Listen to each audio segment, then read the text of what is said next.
I want to play Fortnite. This part's a boss fight. Headset, baby. Is it my turn to play yet? Run! Oh, we lost again. You messed it up. Go left, not right. It was an accident. It's okay, kids. Yeah, GG. Welcome back to another episode of the Gamer Parents Podcast. My name is Kevin, and I'm joined by my wonderful wife, Joanne. Hey, everyone. If you're new here, Joanne and I are a married couple. We have 2 kids, ages 4 and 6, and we are parents who game and gamers who parent. Yep, that's us. Thank you so much for joining us on episode 118. 118. And we got to celebrate Lunar New Year in this last week. Oh, yes. For all those who are celebrating, Happy New Year again to you guys. Happy New Year. And I guess it's called Lunar New Year because it's based off the lunar calendar, which is the moon phases. And Yep. it's never like the same day every year. Just FYI. Right. I actually learned that more recently, but it's also known as Chinese New Year, right? For a lot of people. For the Chinese, yes. But Sure. for the Vietnamese, it's Lunar New Year. For the Yeah. Koreans, it's Korean New Year. Well, some people have probably heard either one, so So let's make it more we're being inclusive. inclusive, yes. So Lunar New Year it is. And yeah, because I'm part Chinese, that's why we say Chinese New Year in this household, right? Right. But basically, yes, this year is the year of the snake. And this is something that you just learn, that if you're a baby born before Lunar New Year, you're still technically a Dragon Year baby, even though it's already January of this year. Yeah, well, I mean, 'Cause it I follows always thought the- it was like every 12 years, right? Yeah. It comes back to the same thing, and it's like, And oh, they you were do. born in this year, so you're this. Yeah. So I thought it was based like on the year and not necessarily like the specific date, depending on whether it was before or after the New Year event. Mm-hmm. But it makes sense because it's not aligned with the Gregorian calendar. yes, that one. That one. The, You didn't know other the name, calendar. did you? No, the normal calendar. Normal. You're funny. But yeah, what did we do? We had a Lunar New Year Eve dinner, which we usually call, back in my country, we used to call it reunion dinner. Okay. So that's where all the families gather the night before to celebrate, kind of like what we did for Christmas or New Year's Eve. Sure. So we did that. And then We did the whole red packet thing Yes. with everything. So whereby the red packet is only given to those who are not married and at this point the kids, right? Yeah. I know in some cultures we also supposedly give it to the elders too, but we kind of like forfeit that. We pick and choose. Sure. Yeah. I am not in tune with my full tradition, so I wouldn't know what to say on that. But I thought it's fun because when I was a kid, I look forward to this celebration mainly because you get money from the red packets, and of course Christmas is the gifts, right? Yeah. But I always prefer Lunar New Year. Maybe I remember that more because when you're older, you prefer money because you get to buy whatever you want versus like on Christmas, you get what you get. Yeah. So yeah, and we're teaching our kids to be excited for this celebration for that particular reason as well. Yeah, I know Dylan was especially excited to get some money, a bit too excited and very focused on the cash part of it. And I know. like to the point where it's like, okay, Dylan, you don't have to say that. Like he's like, oh, I hope I get a lot of money. I know. And we're like, just be grateful for whatever. Yeah, and some of the people in our neighborhood are also celebrating it, and it's cool to see how, we did like a whole red packet exchange with those who are actually celebrating it. Yeah, it's been fun. It has.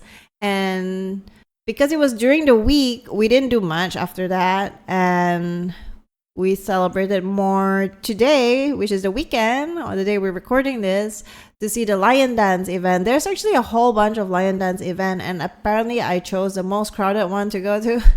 Was there a lot? I haven't like heard of, a lot of those dances going on. Yeah, so I found out there's one right down by Kroger's down the street here near Play Street Museum, and it was way less people, but 4 lion dances there. So Okay, yeah. so it's still like you get to see the fun without the crowd. It was hot, okay? Yeah, we went to like our local Asian town, yeah. part of town, and have all the Asian restaurants and all kinds of stuff. Mm-hmm. And basically just a lion dance, like kind of in one section of the parking lot, and tons of people.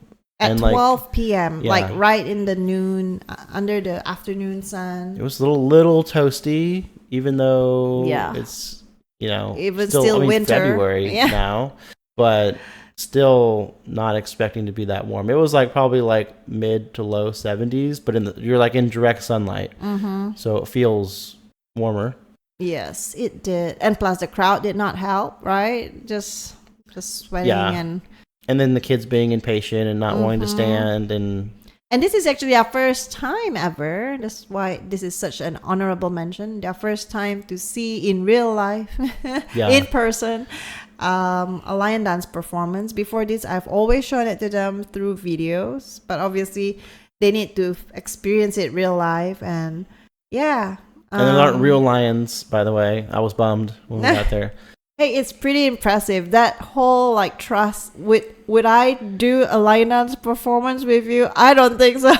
Yeah. It's like definitely not coordinated enough. Yeah, we're not coordinated enough to do that. I mean, we're married to each other, but not coordinated enough to put as much trust as the front and back legs of the lion. Yeah. I don't think it's a trust thing. I think it's just a physique and physical thing. Like gymnastics, or acrobats in the air. Yeah. Similar, yeah, for reals. Speaking of trusting one another, we actually got to celebrate on Lunar New Year's Day, which is after the reunion dinner. The reunion dinner was on the eve of Lunar New Year, and then on Lunar New Year itself, it happened to be our 7th year anniversary.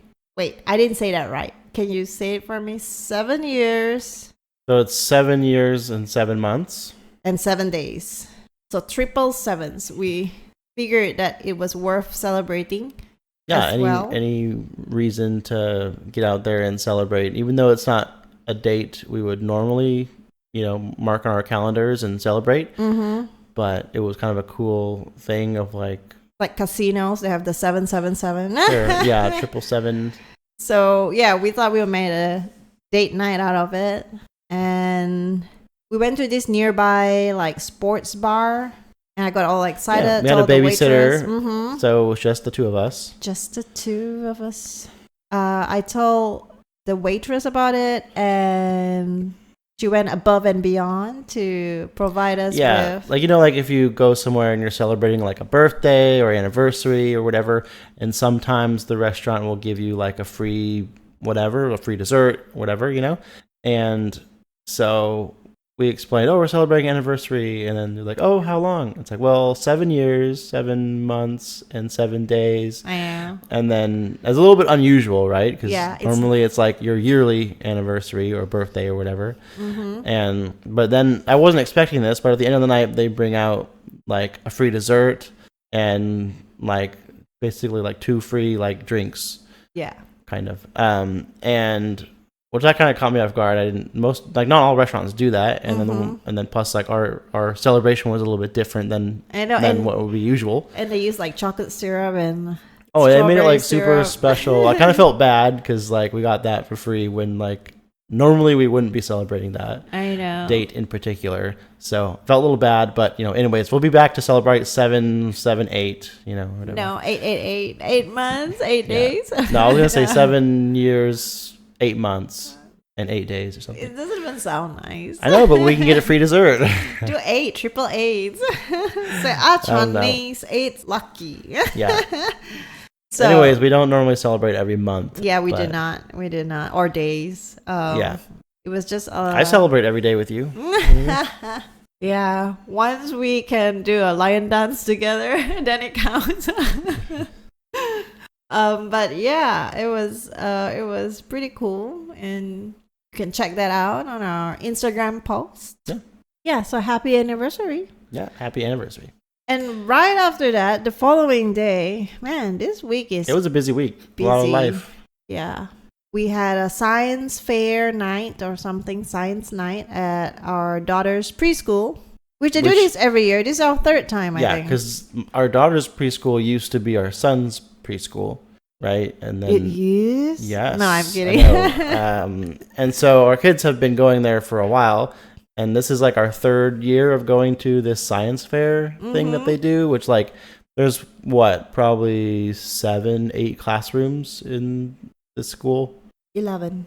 There's 11. Okay, But we only went to 7 though, Yeah. or less, because we kind of went after your work, so it's a there wasn't as much time. And so each classroom has like a different science experiment. You just go from one classroom to the next, and the kids get to do all these different experiments, and they really only take like maybe like 5-10 minutes a piece, depending on how busy they are.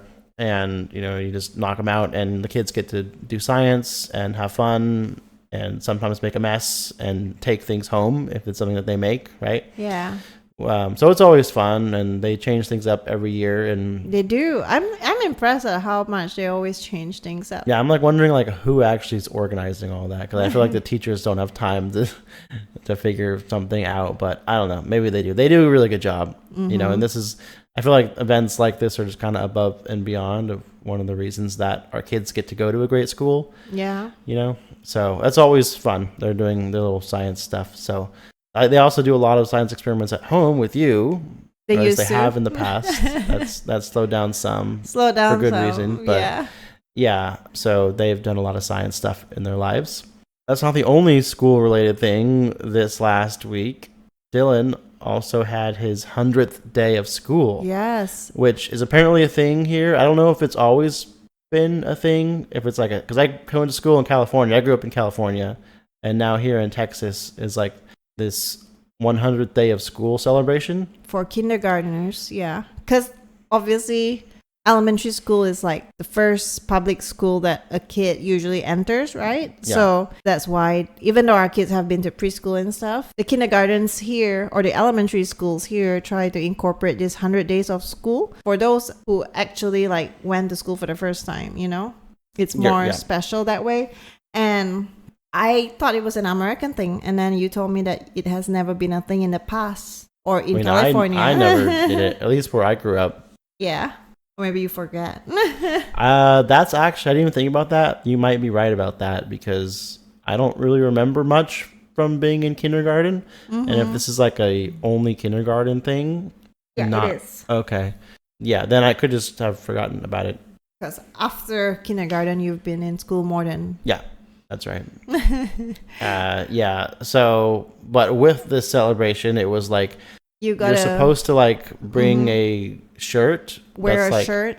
Yeah, I said bring a shirt, but yeah, wear a shirt is a lot more accurate way of saying that. And it's supposed to have 100 things on it, right? Yeah. So Dylan, who, as we know, really likes Pokemon right now, you got him a shirt, and you even like had to iron on the sticker and everything. Yeah. Right, as like the main attraction on the shirt, and then add 100 Pokeball stickers onto it.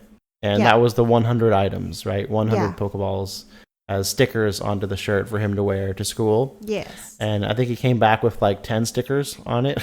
Yeah. Most of them had fallen off over the course of the day, which makes sense. They're just stickers, Yeah.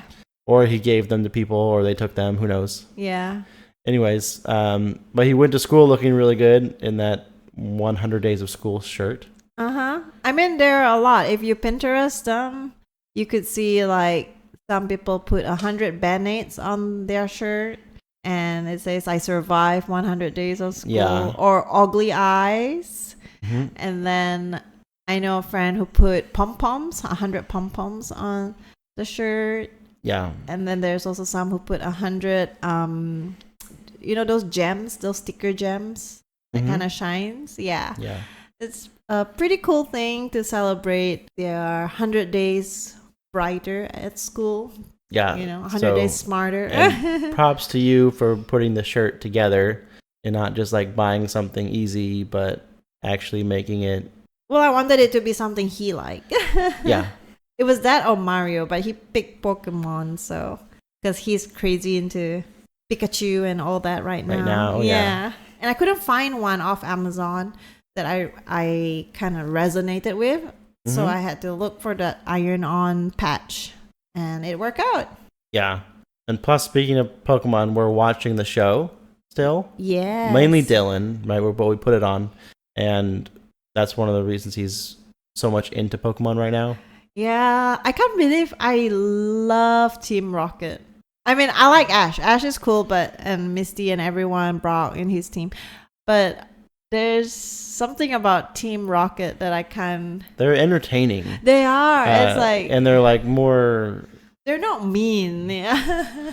Yeah, they're somewhat harmless. It seems like, but yeah. I don't know. I kind of get, as far as like bad guys go, I think I like them more than most in like most shows or movies. Yeah. Prepare for trouble. Oh yeah, I love it every time they do their intro. It's so good. I know. It gets me. Prepare for trouble and make it double. Yeah. It's Jesse so funny. James. Yeah. I love James. Anyways. And Meowth, of course. Don't forget Meowth. Yeah. All right, so staying on the track of our kids, we like to share funny things that they do and say here on the show. And we have one from our oldest, our Dylan, our 6-year-old, who has always been interested in planets. He loves planets. And he has this planet book that gives you a bunch of facts about all the different planets. All the facts, yeah. And one of them is talking about how there's a theory that scientists have that Venus was smothered by a flood of lava. I know. It is the hottest planet, even though it's not the closest to the sun. That's very true. And that this happened millions of years ago.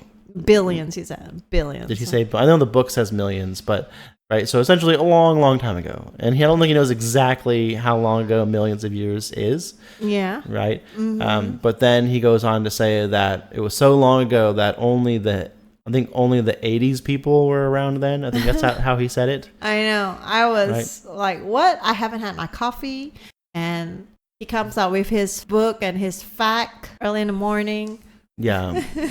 Spitting out facts with a bit of ouch moment. Yeah, so anyone who grew up in the 80s or was born in the 80s. Like me. Yeah, there you go. Let us know if you remember Venus being flooded by lava millions of years ago. Because according to Dylan, you were probably the only people old enough to remember that. I know. So also, if you could let me know how the dinosaurs were, what those were like too, that'd be great. Yeah. I, for one, was born in the 90s. Yeah, you told him millions of years after me. Yeah, by his timeline. Yeah, it makes sense. I know. I was like, what? I was like, are you saying that the 80s people were around when that happened? He was like, yeah. I've never felt so old. Like, what's older than the 80s? Come on. Oh my goodness. It was funny, yeah. This is Generation Alpha, guys, looking at us like we're some fossils or something. Yep. Yeah. Well, if you guys have any other funny things that your kids say, please share it in our Discord server. We would love to laugh. We have a whole section in the Discord server just of things like this. And I think this story is already in there. So you may have already read this. Yes. I think that's it for life. We can move on to what we are gaming. Sure. For myself, it has been a little bit of Marvel Snap. Right? I feel like since it was like banned and then they brought it back, and they gave a whole bunch of rewards. I don't know if I ever talked about that, but ever since, like I haven't been playing a whole lot of it. Like I don't think I even finished like all of my weekly rewards this last week, and I might barely get it this week. And the season is about to end on Tuesday, actually the day this episode comes out. Okay. And I'm thinking I'm most likely not gonna get the season pass this time. Unless it's like a card that is exceptionally interesting to me. But if it's average or if I don't really care for it, I'm not going to get the pass this month. So I don't know. I'm kind of on the fence about Marvel Snap right now. You need to be banned again. I haven't made any new decks in a long time, and like I don't really know which ones I want to use, and there hasn't really been any new cards that I'm like, oh, that sounds really fun, to play with. So yeah, kind of at a low point as far as interest in Marvel Snap. And plus, I've been spending more time on my phone with a different game, which is on an emulator, playing Pokémon Fire Red, which I know I talked about a little bit last week because I had just started it. And yeah, I already beat it. I rolled credits on it a few days ago, so I think it took me like, I don't know, 5 days maybe, and I beat it. And I honestly like went through it really fast. I just basically streamlined all the gym battles and then went through the Elite Four, which is like the end of the game, at least until you roll credits. If that game is so easy, you should let Dylan try it too. Yeah, he did.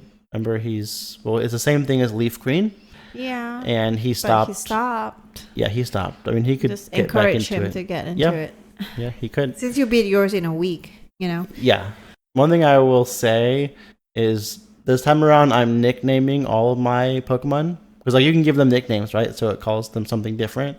And I never ever did that in the past because like I never knew what to name them, and now I'm just naming them like the first thing that comes to mind.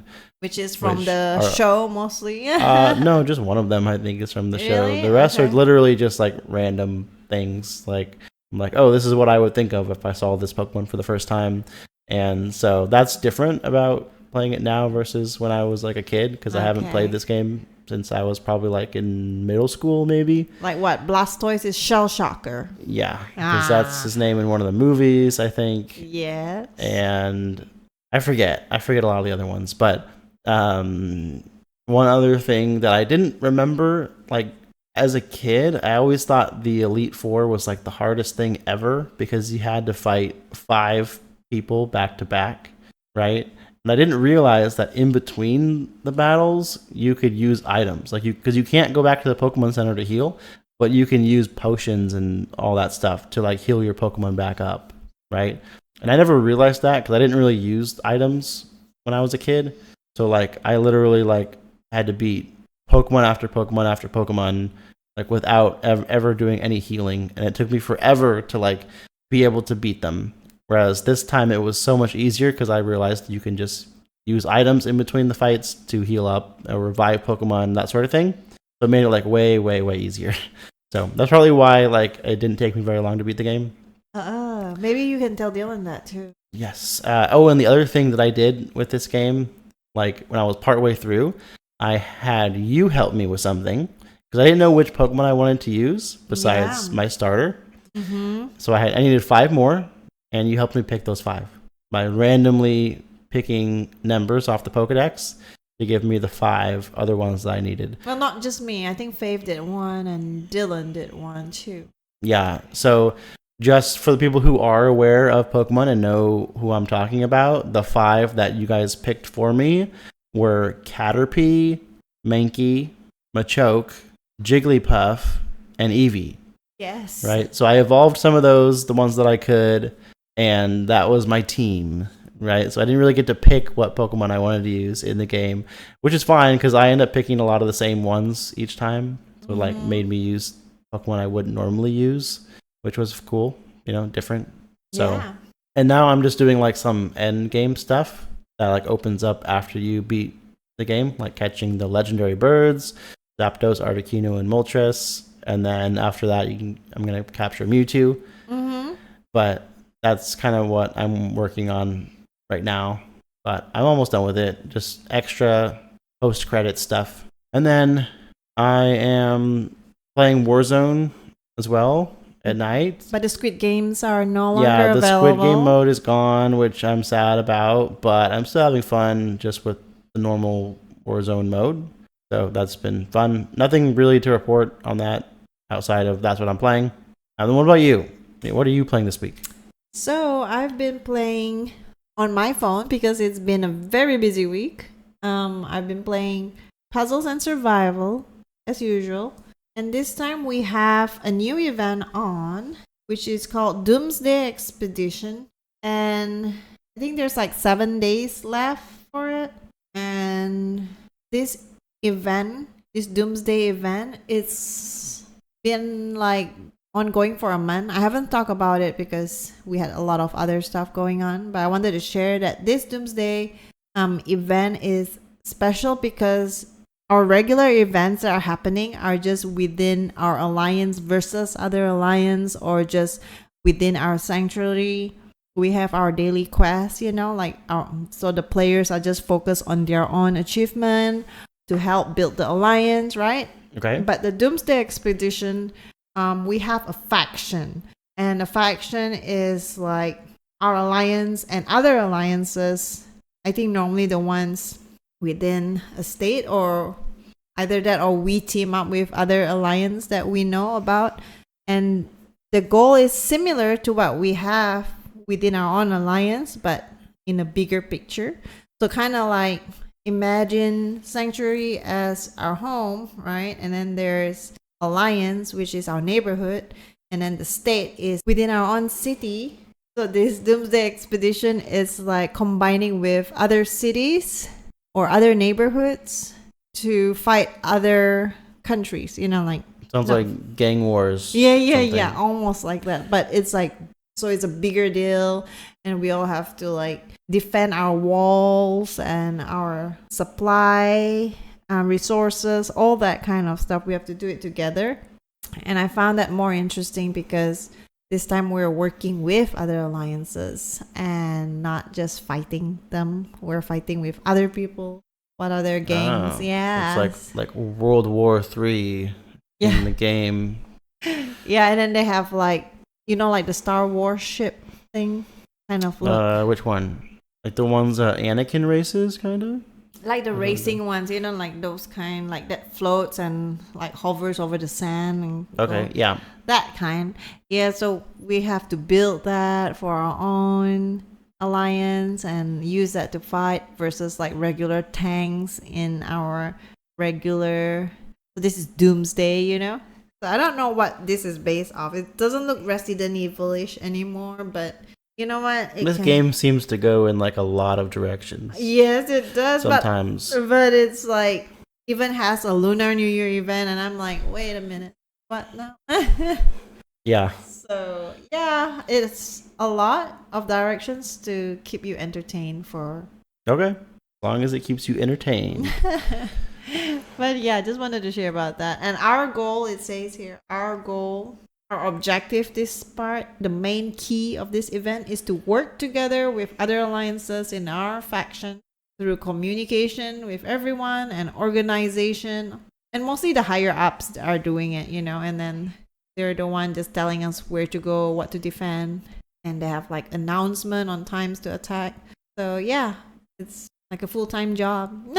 Yeah. Wow. A lot going on in that game. Anything else? Nope. So after 7 days, when it ends, they will announce the winner of this Doomsday Expedition, and we'll see which faction wins. I know we're trying hard to win to get the rewards, so that would be in 2 more weeks. I'll update you guys. Okay, sounds good. Well, let's list the new games that came out this last week. Yes. We have Marvel Spider-Man 2 released on PC. Sniper Elite Resistance on PC, PS4, PS5, Xbox One, and Xbox Series X.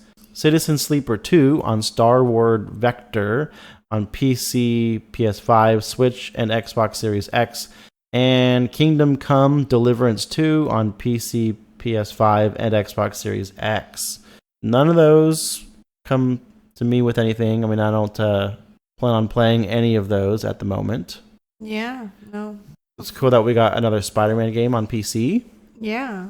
What about Game Pass games? We normally go over Game Pass games, even though we are ending our subscription, like we mentioned. Yeah. But that's okay. We'll still watch them and report because it'd be nice to know what's coming out.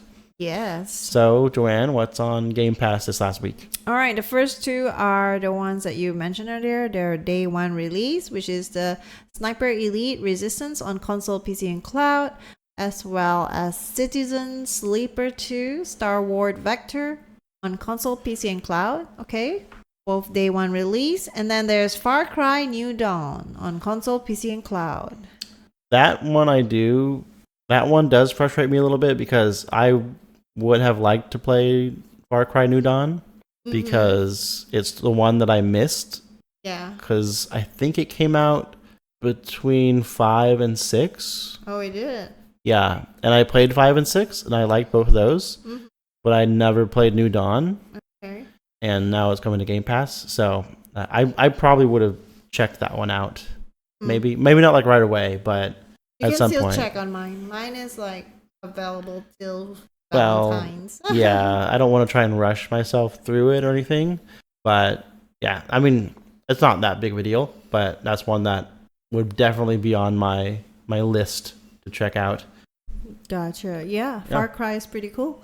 That's it for Game Pass games this week. Let's run through where people can find us. Over on YouTube, on the Gamer Parents Podcast channel, where we post audio versions of every single episode. Yeah. If you prefer to watch them there. I did also want to say that last week we reviewed Tower Song. Yes. Which is a game that we had been playing into later last year before we took our break. And we talked all about it last week. So if you missed that, go check that out. You can also find us over on Twitch at twitch.tv/gamerparentspod, where we stream almost every Tuesday night around 9:30 Central Standard Time. So go over there, give us a follow, turn on notifications so you are alerted when we go live. You can come check it out, come talk with us. We would love to hang out with you. Yep. Or over on the Instagram at gamer_parents_podcasts. And over on X at GamerParentsPod. Give us a like, a follow, a subscribe, whatever it is, wherever it is. The best place to come and hang out with us would definitely be the Discord server, where we talk about life and games all throughout the week. The link for that is in the episode description down below. Yes, that's right. That is all that we have for you this time. So we will catch you in the next one. Bye.